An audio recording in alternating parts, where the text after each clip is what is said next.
Good morning student. Today myself Alka Dhingra is going to explain you chapter Animal Reproduction Part 2. Topic जो आता है वो आता है viviparous animals and oviparous animals. कुछ animals क्या करते हैं, बर्थ देते हैं किसको, यंग वन से। तो वो animals which give birth to young ones और baby are called viviparous animals. Viviparous का मतलब वो होते हैं जो क्या करते हैं, बेबी बॉर्न करते हैं, उनको हम क्या बोलते हैं, विविपेरस। इसमें क्या होता है, जब बेबी सो जाता है तो वो क्या होता है, या यंग वन जो होता है वो किसके अंदर डेवलप होता है, यूट्रस के अंदर होता है, फीमेल के अंदर। और जब ये फुली डेवलप हो जाता है तो मदर बच्चे को क्या करती है, बर्थ देती है। और उसके बाद फिर बेबी क्या होता है, बॉर्न होता है और वो बड़ा होना शुरू हो जाता है। तो जो विविपेरस एनिमल होते हैं वो एग्स को ले नहीं करते हैं आउटसाइड देयर बॉडी, जैसे बर्ड्स और वो करते हैं। विविपेरस एनिमल्स में जो मदर या फीमेल पेरेंट होती है वही के बर्थ देती है किसको, फुली डेवलप्ड बेबी एनिमल को, या उसको जिसको हम क्या बोलते हैं, यंग वंस। जैसे example human beings, mother give birth किसको देती है, बेबी को। सो तो ह्यूमंस क्या हैं, विविपेरस एनिमल्स हैं। इसी तरह से कुछ एनिमल्स होते हैं जो पहले एग्स को ले करते हैं, फिर वो बाद में किस में डेवलप होते हैं, यंग वंस में। कुछ एनिमल्स ऐसे होते हैं जो ले एग्स करते हैं और बाद में किस में डेवलप हो जाते हैं, यंग वंस में। तो दोज एनिमल्स जो ले एग्स करते हैं from which young ones babies क्या होती हैं, हैच्ड होती हैं, फिर उसके बाद वो किसके अंदर डेवलप होती हैं, बेबी के अंदर। उनको हम क्या बोलते हैं, ओविपेरस एनिमल्स बोलते हैं। ओविपेरस एनिमल्स के अंदर जो मदर या फीमेल होते हैं पहले क्या करती हैं, एग्स को ले करते हैं कहाँ, बॉडी के बाहर। फिर young one of the animals क्या होते हैं, डेवलप होते हैं इनसाइड द एग।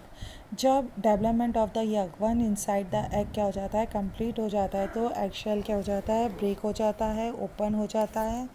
फिर जो यंग वन होते हैं वो उसमें से बाहर निकलते हैं। इस प्रोसेस को हम क्या बोलते हैं, हैचिंग।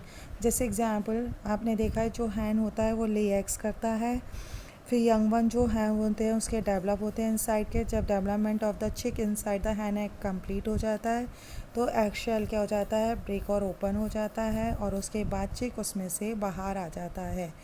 तो इस तरह के एनिमल्स को हम क्या बोलते हैं, ओविपेरस एनिमल। प्रोडक्शन है क्या होता है, आपको मालूम है क्या है, हैन बर्ड है, इसके अंदर क्या होता है, इंटरनल फर्टिलाइजेशन होता है। हैन जो होती है वो गिव बर्थ नहीं करती है चिक्स को जैसे ह्यूमन बीइंग्स करते हैं। अब ये कैसे करती है, जब after fertilization take place inside the body of the hen, तो फर्टिलाइज एग्स डिवाइड हो जाता है रिपीटली और उसको क्या फॉर्म करता है, एम्ब्रियो, और विच क्या करता है, ट्रैवलर करता है डाउन द ओविडक्ट। जैसे ही ओविडक्ट में पहुंचते हैं तो many protective layers are formed around the embryo. तो जो हार्ड शेल होता है देयर, तो उसके एग शेल्स पे आ जाता है और वो आउटर मोस्ट क्या होती है, उसकी प्रोटेक्टिव लेयर होती है, जिसके अंदर क्या होता है, हैन being inside the egg cell. After the hard egg cell is formed around the development of embryo, the hen finally lay the eggs. Then in the hen eggs come out of the body, तब वो body से बाहर आ जाता है। दो वो जो हैन होती है उसके ऊपर सिट करती है, किसके ऊपर, एग्स के ऊपर, to provide sufficient warm to the eggs and the development of the embryo inside the chicks. जब एम्ब्रियो अबाउट 3 वीक्स या 2 डेज 21 डेज़ का डेवलप हो जाता है इनटू कंप्लीट चिक्स, तो डेवलपमेंट ऑफ जो चिक्स का होता है फ्रॉम एग का टेक प्लेस होता है कहाँ, inside the Hahn egg during this period. जब चिक कम्प्लीटली डेवलप्ड हो जाता है तो एग शेल क्या होता है, ब्रेक हो जाता है, ओपन हो जाता है ऑटोमेटिकली, और चिक बाहर आ जाता है। This is how chick is born. फिर क्या होता है, during the development into the chick, the embryos all its foods from the egg you, the albumen present in eggs present the embryo from damage. जो उसके अंदर एल्बुम present होता है वो एम्ब्रियो को प्रोटेक्ट करता है डैमेज से। एम्ब्रियो क्या करती है, ऑक्सीजन ऑब्टेन करती है by the diffusion of air through the egg shell and then membranes.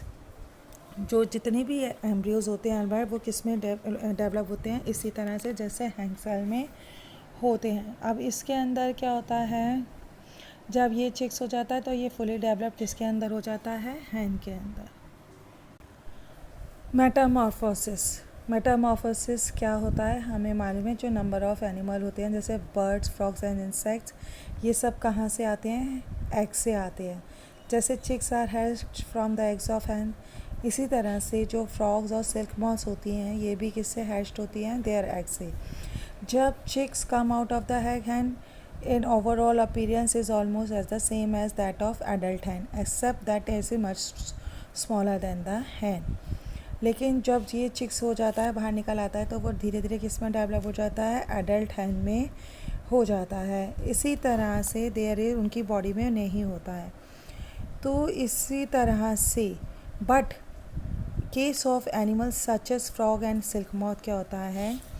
उनके अंदर जो एडल्ट होता है वो सेम नहीं होता है। जैसे उसमें जो यंग वंस होते हैं, लार्वा और टैडपोल, वो फ्रॉग से हैच होते हैं और वो eggs look very different from the adult, और उनका जो एग होता है वो बहुत डिफरेंट होता है किससे?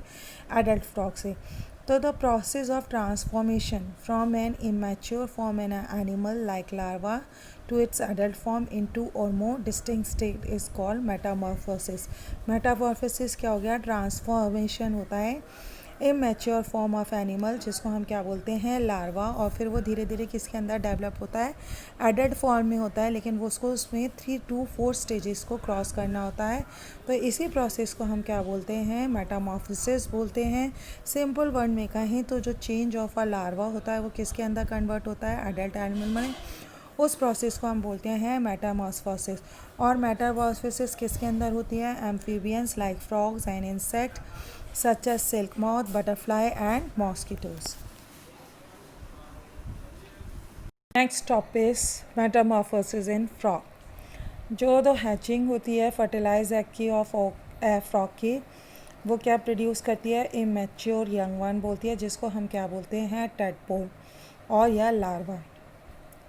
द टैडपोल जो यह लार्वा होता है वो डेवलप हो जाता है ग्रेजुअली, और किसके अंदर चला जाता है? ड्रेस्ट बहुत सारे चेंजेस के अंदर चला जाता है इन appearance before it forms an adult frog, कि जब तक वो एडल्ट फ्रॉग में चेंज हो वो बहुत सारे उसके अंदर चेंजेस होते हैं। टैडपोल कैसे दिखता है? Different from the adult frog. हम ये कह सकते हैं कि ड्यूरिंग लाइफ साइकिल जो फ्रॉग्स होता है अंडरगोस मेटामॉर्फोसिस। जो ट्रांसफॉर्मेशन ऑफ लार्वा का होता है वो किसके अंदर होता है? एडल्ट के अंदर होता है through drastic changes in appearance is called metamorphosis.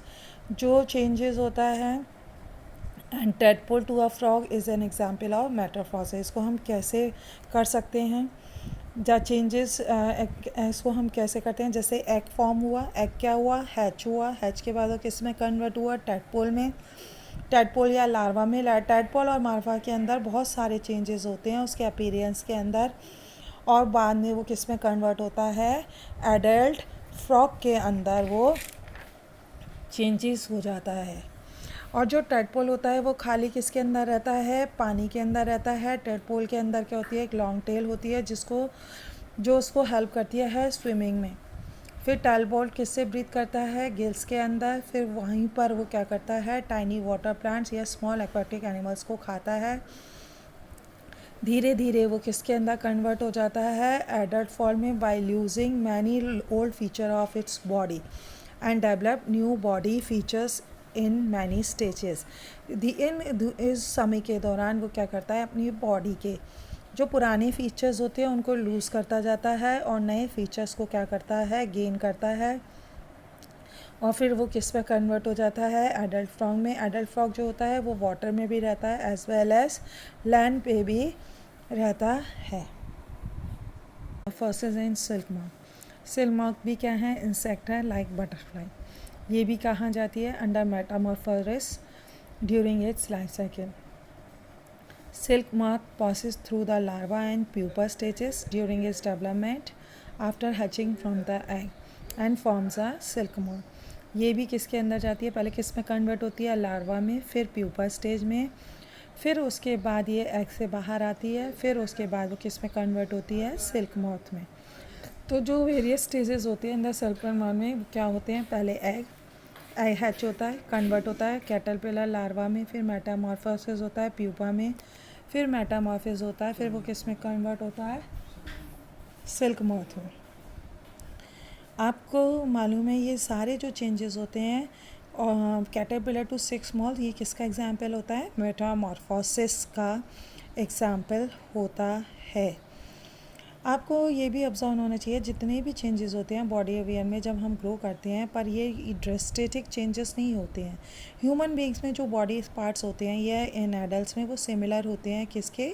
जो हमारे पेरेंट्स के अंदर होते हैं और जो बेबीज़ के अंदर टाइम ऑफ बर्थ होते हैं। तो जो ह्यूमन बीइंग्स होते हैं वो डू नॉट अंडरगो मेटामॉर्फोसिस। जो कॉमन एनिमल्स हैं, ये कैट है, डॉग है, हैन है, ये भी क्या होते हैं? मेटामॉर्फोसिस चेंजेस में नहीं जाते हैं। अब हम पढ़ेंगे asexual reproduction in animals. Asexual reproduction क्या होता है? मैंने पहले भी बता दिया, is the production of a new organism from a single parent without the involvement of sex cells. Asexual reproduction में प्रोडक्शन तो होता है न्यू ऑर्गेनिज्म का, लेकिन वो किससे होता है? सिंगल पेरेंट के अंदर से होता है और उसके अंदर कोई भी इन्वॉल्वमेंट नहीं होता है सेक्स सेल और गैमेट्स का। तो इसके जो दो कॉमन मेथड्स होते हैं सेक्सुअल रिप्रोडक्शन के, वो होते हैं बाइनरी फ्रीजर एंड बर्डिंग, जिसको हम क्या करते हैं अभी हम, जिसमें जो बाइनरी फिशन होता है उसमें पेरेंट ऑर्गेनिज्म क्या होता है? स्प्लिट हो जाता है टू में और वो न्यू ऑर्गेनिज्म में कन्वर्ट हो जाता है। इसी तरह से बर्डिंग प्रोसेस भी होती है। अब इनको हम क्या करेंगे? डिटेल में पढ़ेंगे। Binary fission. Binary fission is an asexual method of reproduction in organism. Binary fission में क्या होता है? जो पेरेंट ऑर्गेनिज्म होता है वो स्प्लिट या डिवाइड कर जाता है to form two new organism. अब ये क्या होता है? जब अमीबा रिप्रोड्यूस करता है बाइनरी फिजन से by dividing into two parts, तो वो कैसे होता है? अमीबा सेल जो होता है वो रीच कर जाता है कब? Maximum size of growth. Then first क्या होता है? उसका न्यूक्लियस जो होता है अमीबा का वो लंबा होता है, फिर डिवाइड हो जाता है टू पार्ट्स में। उसके बाद जो साइटोप्लाज्म होता है अमीबा का वो भी डिवाइड हो जाता है टू पार्ट्स में, one part around each nucleus. इस तरह से one parent amoeba divides to form two smaller amoeba and we can say one amoeba produce two amoeba. जो reproduction in amoeba by binary fission होता है वो क्या होता है? It's about asexual reproduction. Amoeba क्या करता है? 1 घंटा लेता है किसमें? To divide into two daughter nuclei. अब जब ये टू डॉटर अमीबा प्रोड्यूस हो जाती हैं, ये क्या करती हैं? ग्रो हो जाती हैं फुल साइज़ में by eating food and then divide again. फिर ये अगेन डिवाइड होती हैं to produce 4 amoeba and so on. तो जो डॉटर अमीबा प्रोड्यूस होती हैं बाइनरी फिजन से वो बिल्कुल सेम कैसी होती हैं? पेरेंट अमीबा की तरह होते हैं। इस बर्डिंग भी क्या है? एसेक्सुअल मेथड ऑफ रिप्रोडक्शन है। इसके अंदर क्या होता है? Small part of the body of the parent organism grow out as a bird and then detach and become a new organism. इसका क्या मतलब हुआ कि जो स्मॉल पार्ट होता है बॉडी के, पेरेंट्स बॉडी के बाहर आ जाता है, वो ग्रो होता है कैसे? As a bird.